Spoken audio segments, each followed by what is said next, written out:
Ce sujet de la santé mentale, on va appeler des experts formidables qui vont nous éclairer sur des sujets d'actualité. Donc je vais appeler pour Olivia Imad Wakidi, cofondateur d'Olivia. Merci beaucoup Imad d'être avec nous. Ah oui, bien sûr, alors assis-toi. Ça va, je peux être, Tu vas être debout ou tu veux assis, debout. c'est bon? Super, merci beaucoup. Et l'idée, c'est qu'Imad va nous parler des causes racines, des variations de l'équilibre psychique. L'équilibre psychique, il varie tout au long de la vie, on le sait bien.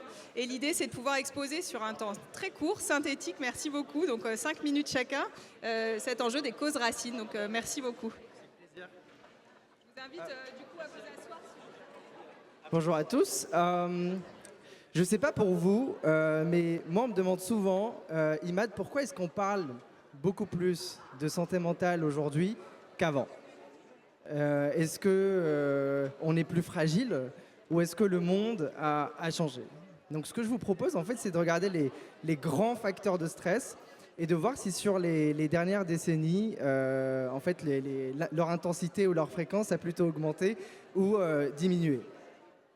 Alors, commençons par le commencement. En fait, toutes nos peurs prennent racine dans notre cerveau reptilien qui est à cet endroit-là. Et ce que nous dit la science, c'est que ce cerveau reptilien, il s'active dans 4 grandes catégories de situations. La première, c'est le changement.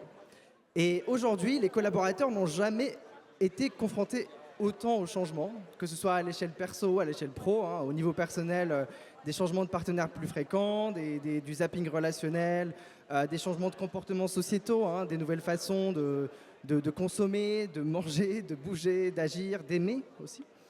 À l'échelle professionnelle, donc des changements de poste plus fréquents, mais également l'avènement des nouvelles technologies, des nouveaux process, des nouveaux outils, l'intelligence artificielle. Bref, et là, le cerveau reptilien, ce qu'il se dit, c'est rien n'est stable, tu n'es pas en terrain inconnu. La deuxième grande catégorie de situation, c'est l'incertitude.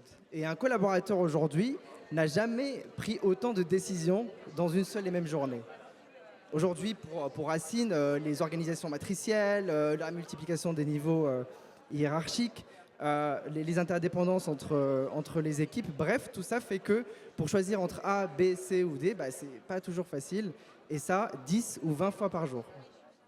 Et donc là, le cerveau reptilien, encore une fois, lui, il y a une chose qu'il n'aime pas, c'est de ne pas savoir ce qu'il attend. La troisième catégorie de situation qui active ce cerveau reptilien, c'est le regard de l'autre. C'est normal d'être stressé quand on nous observe. En revanche, aujourd'hui, avec les réseaux sociaux, que ce soit pour les jeunes ou les moins jeunes, on est tellement exposé, tellement plus fréquemment, donc on se montre, on se compare, on juge, on se juge. Et donc ça impacte notre santé mentale. Et puis à l'échelle professionnelle, avec l'automatisation notamment des tâches via que ce soit les machines ou les logiciels, en fait la collaboration redevient au centre de l'environnement de travail. Donc plus d'exposition au relationnel, à l'interpersonnel, à la réunionnite, etc. Et là ce que se dit le cerveau reptilien, c'est si jamais je me plante, tout le monde va le voir. La quatrième catégorie de situation, c'est la perte de contrôle. On aime bien avoir la maîtrise, nous les êtres humains, et si vous êtes assis au siège d'une voiture en plein milieu d'une tempête, vous avez probablement plus de chances d'être anxieux ou anxieuse que la personne qui est au volant. Pourquoi? Parce que vous n'êtes pas au volant. Et les plus grandes études sur la motivation au travail montrent que la maîtrise est un des top drivers de la motivation. Je pense notamment à Daniel Pink. Et donc, il n'est pas question de ne jamais sortir de sa zone de confort, mais en revanche, pas en permanence. Donc, une fois qu'on s'est dit tout ça, qu'est-ce qu'on fait? Aujourd'hui, si le changement est permanent, probablement qu'une des solutions les plus durables, c'est l'apprentissage permanent. C'est créer des environnements de sécurité, là je parle de sécurité psychologique, où chaque collaborateur peut se sentir libre de dire qu'il ne sait pas, que ça ne va pas assez bien, de se tromper, sans avoir peur d'être humilié ou d'être mis de côté. Parce qu'une organisation où l'on n'apprend plus, c'est une organisation qui se fige malheureusement. Et là, les managers ont un rôle central à jouer en donnant l'exemple, eux-mêmes en disant voilà, je ne sais pas quand je ne sais pas, et en développant des soft skills d'écoute, de feedback, pour transformer ce regard de l'autre en une source de stress vers une source de soutien, de croissance. certes, l'entreprise a un rôle très important à jouer, ça c'est sûr, mais on a aussi chacun en tant qu'individu une responsabilité. La responsabilité d'apprendre à réguler nos émotions, mais aussi la responsabilité d'apprendre à prendre soin de notre système nerveux. Et là aussi, l'entreprise a un rôle, moi je dirais précieux à jouer, qui est de mettre à disposition des outils concrets. Ça peut être la respiration, de la méditation, des outils d'affirmation de soi, de communication ou d'accompagnement individuel. Parce que là, on prend soin d'une base qu'on oublie trop souvent quand on parle de santé mentale, c'est que la santé mentale, c'est d'abord la santé physique. La santé mentale, c'est bien dormir, bien manger, c'est faire du sport, c'est avoir des relations saines, c'est s'exposer à la lumière du soleil. Et ça, c'est pas un luxe, hein, c'est notre infrastructure mentale.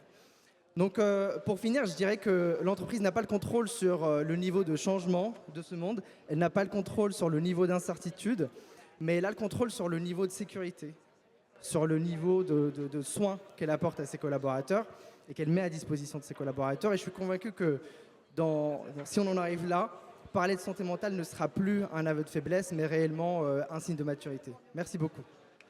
Merci beaucoup. Merci beaucoup, Imad.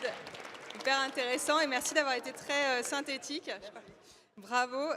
On va appeler maintenant Sylvie Chauvin. Sylvie Chauvin, vous êtes psychologue, vous travaillez chez Mocacare. Et l'idée de cette petite synthèse-là, c'est de nous parler de la charge cognitive et de l'hyperconnexion. Donc ça va être en lien avec ce qu'a raconté Imad. Et de voir comment tout ça impacte notre santé mentale. Le tout en 5 minutes. Merci beaucoup. Merci. Alors moi j'ai un thème un peu qui est aussi l'IA. J'espère que ça vous va. Ouais, c'est parfait. Alors je suis donc...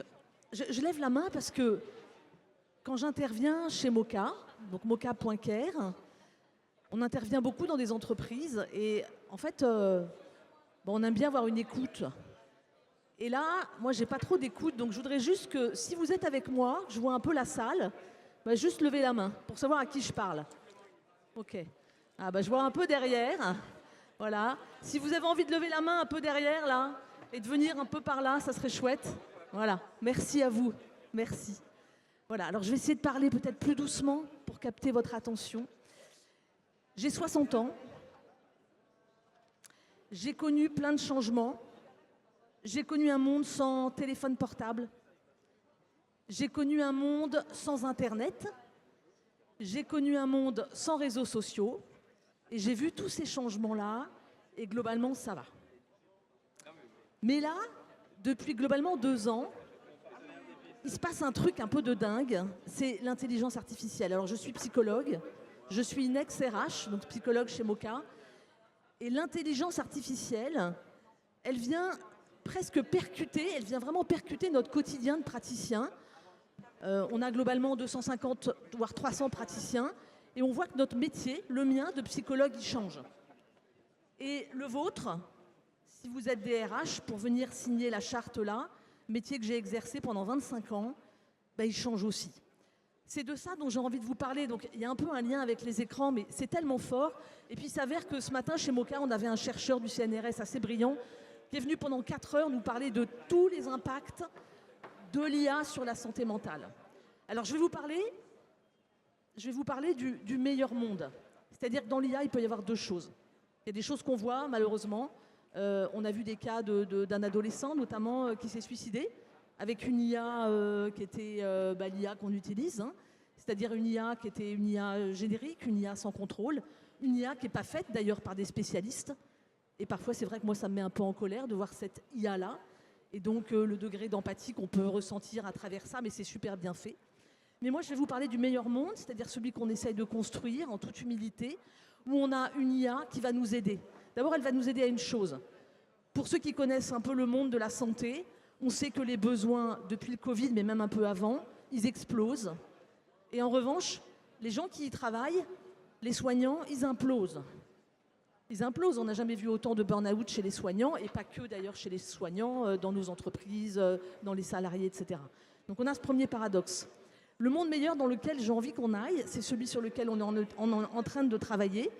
C'est un monde où cette IA, elle va nous aider. Alors elle nous aide à quoi ? Toutes les études nous disent que l'IA, ce qu'elle sait bien faire, c'est le soutien émotionnel. Et par exemple, chez Moca, on réfléchit et on met en place, et on a déjà mis en place, une IA contrôlée avec des données chez nous, sécures, qui ne partent pas aux quatre coins du monde, où on a des contenus qu'on a maîtrisés et la confidentialité des données qu'on respecte. Et là, on aide des gens qui se posent des questions. Vous voyez, hier, j'intervenais dans une société dans l'Oise. Et bien dans l'Oise, si vous voulez un rendez-vous avec un psychiatre, eh ben, il n'y en a pas. Si vous voulez un rendez-vous avec un psychologue, il faut attendre 6 mois. Et ben moi, j'étais vachement contente, au nom de Moka, de pouvoir apporter un premier niveau alors là, c'était en collectif, hein, parce qu'on essaie de... Mais dans les entreprises, une première réponse à ces personnes-là. Et ça aide. Et entre le moment où je vais revenir dans un mois dans cette entreprise, eh ben, ils vont avoir notre IA, nos outils, pour travailler sur leur propre soutien émotionnel, avoir des ressources. Les thérapeutes, il s'avère que je suis aussi thérapeute EMDR. Bon, je ne vais pas rentrer dans cette... Mais souvent, avant de commencer une thérapie, on a besoin de donner des ressources aux gens. Mais l'IA, elle peut le faire. Elle n'a pas forcément besoin de moi en tant que thérapeute pour le faire. Et ça, on y travaille aussi beaucoup chez Moka pour apporter des ressources. Ça va le timing? J'ai encore combien de temps? 2 minutes? 1 minute? Ah bah c'est super, je vais pouvoir conclure. Donc ce que je voulais vous dire par là, c'est que l'IA, aujourd'hui, elle va nous aider à répondre à un plus grand nombre de gens sur le sujet de la santé mentale, mais tout en étant une IA qu'on maîtrise, qu'on contrôle et surtout qui est faite par des professionnels. Un professeur de psychologie que j'aime bien, qui est un grand professeur qui s'appelle Cyril Tarquino, il nous dit « Mais psychologue, c'est la chance de votre vie en fait, cette IA-là. Parce que vous les connaissez les modèles, que ça soit de la TCC, que ça soit... Vous les connaissez et donc c'est vos modèles qu'on va injecter dans cette IA. Et cette IA, elle sera à ce moment-là une IA capable de traiter bien les choses. En même temps, j'ai envie de vous dire, ne confiez pas tout à cette IA. Parce qu'en tant que RH, moi je me souviens, l'écoute des salariés que j'avais, elle était hyper importante.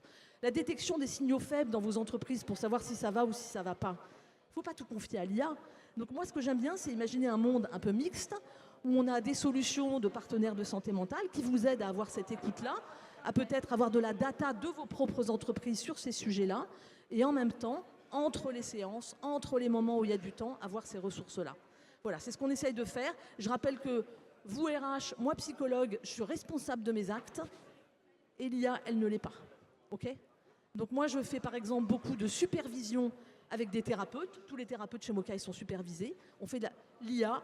Bon, je ne suis pas une tech, hein, mais on ne supervise pas trop en fait. Hein. On met de la donnée, on met des modèles, mais on ne la supervise pas. Donc moi, je crois dans ce monde qu'on est en train de construire, qui est chouette, parce qu'il va nous apporter beaucoup d'aide pour faire des partenaires santé mentale. Merci de votre écoute. Merci Sylvie, merci beaucoup. Et bravo pour le timing. Dernière intervention, j'accueille Arnaud Druel, responsable Lab Assurance chez TIL, et qui va nous parler du sujet de la santé mentale des jeunes. Gros sujet dont on parle énormément en ce moment. Merci beaucoup. Pareil, merci en 5 minutes. Alors oui, on n'a pas hésité. On est très content de traiter cette thématique. C'est une thématique qui nous tient à cœur. Je pense qu'on a tous en tête les enjeux autour de la santé mentale des jeunes. Chez TIL, on a publié un baromètre il y a 2 semaines sur la santé mentale des étudiants. Et donc ce baromètre, il montre qu'il y a moins de la moitié des étudiants qui s'estiment en bonne santé mentale. Donc tout à l'heure, on disait qu'il y avait, je crois dans la table ronde précédente, un quart des gens qui étaient en mauvaise santé mentale. Chez les étudiants, c'est la moitié. Donc c'est quand même le double de la population.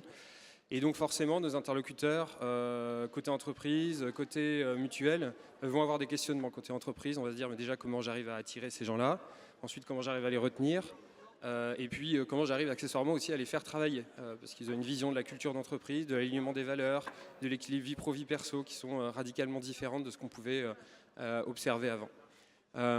Si je suis une mutuelle, je vais me dire mais comment je vais répondre aux attentes de ces nouvelles générations en termes de services de prévention. Donc il y a un enjeu qui est énorme, raison pour laquelle on est content de parler de ce sujet. Moi je voulais partager 2 observations qui viennent de notre expérience auprès d'écoles, auprès d'entreprises ou de mutuelles. La première chose, c'est qu'on a souvent une vision un peu catastrophiste en se disant mais regardez ces stats, j'en ai cité une mais il y en a plein d'autres.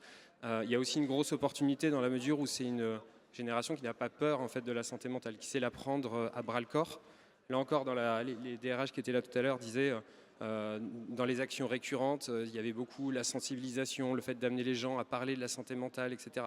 Là, on a une population qui ne rechigne pas à en parler. On a déployé il y a un peu plus d'1 an TIL dans une école qui s'appelle IESEG, qui est une école de commerce. Et on a vu les éléments de communication, de présentation du dispositif qu'on avait partagés, repris sur TikTok dans des vidéos que les étudiantes s'étaient réappropriées. Donc je pense que tous les trois, Olivia, Moka et Thiel, on a tous un enjeu quand on est déployé quelque part, c'est qu'on veut que ça soit utilisé, quoi. Et parfois, il faut un peu cravacher parce qu'il y a 1000 limites, 1000 difficultés pour ça. Quand on a une population qui reprend vos éléments, qui les rediffuse, c'est déjà un énorme atout. Et ça, je pense que les entreprises peuvent aussi s'approprier cette partie-là. Donc ça veut dire quoi concrètement une population qui prend la santé mentale à bras-le-corps? Ça veut dire des gens qui iront peut-être auront le réflexe d'aller voir un psychologue aussi facilement que s'ils allaient voir un ostéo ou un kiné, des populations qui regarderont autour d'eux et qui sauront dépister en fait, des cas de détresse mentale, comme on a parlé tout à l'heure. Donc tout ça évidemment c'est des atouts pour l'entreprise. Alors évidemment arrive la question de comment on les accompagne en fait ces populations, quels outils on met entre leurs mains. Donc il y a deux choses, pour nous il y a deux facteurs. D'abord il y a quand même sur ces populations très jeunes, je parle étudiants ou jeunes actifs, des problématiques d'accessibilité économique.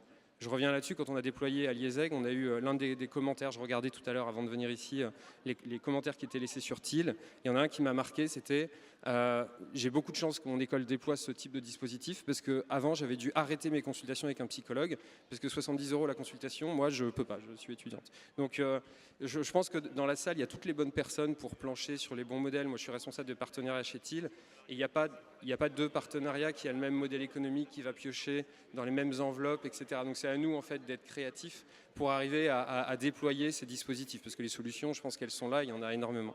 Donc ça c'est le premier point. Et il y a un deuxième point qui est plus un enjeu d'adoption, de réponse aux usages. Alors il y a 1000 angles dont je pourrais en parler, j'en ai choisi un, rassurez-vous, qui va faire un petit peu écho à ce que disait Sylvie juste avant.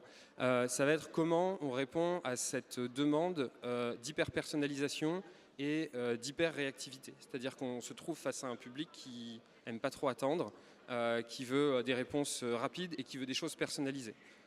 Qui, quand elle se connecte à des applications, s'attend à ce qu'on ne lui propose pas le même film que tout le monde, pas le même repas que tout le monde, etc. Et donc c'est pour ça qu'on a déployé chez Thiel, nous aussi, notre outil d'intelligence artificielle pour répondre à ces besoins.